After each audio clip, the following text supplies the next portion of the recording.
So yun na nga mga kakuskus, alam nyo ba, kasi dito talagang accommodated yung ano nila. Tingnan nyo yung chair nila, oh. Oh, may charger, oh. Diba?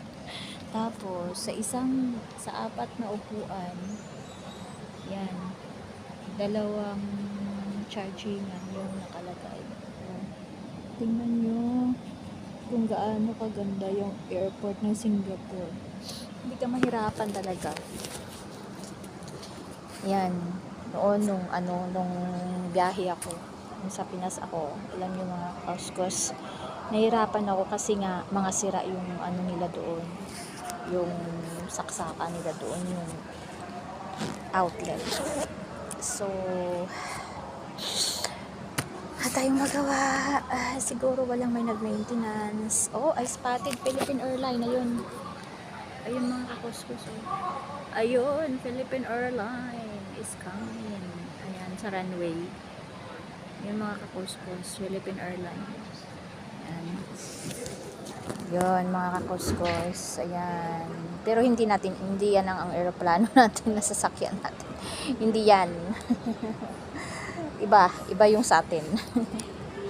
Kaya ayan mga kuskus, nandito na tayo. This is it, pansit.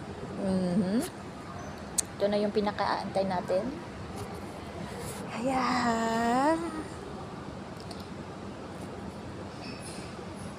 Every year naman pero syempre sa ilang buwan ba naman na pagkukuskus sa kubita at saka inantay yung pagkakataon na to, kaya ito na yun.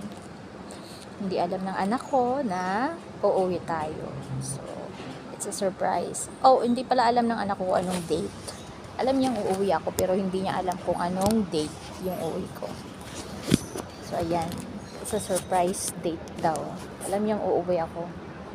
Pero, hindi niya alam kung anong pizza. So, hindi niya alam na ngayong araw akong uuwi.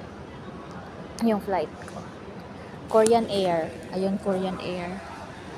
Korean Air. Ayan, Korean Air. Ayan, yung Korean Air.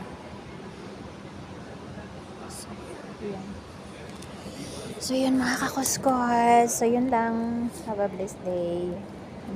See you, Philippines.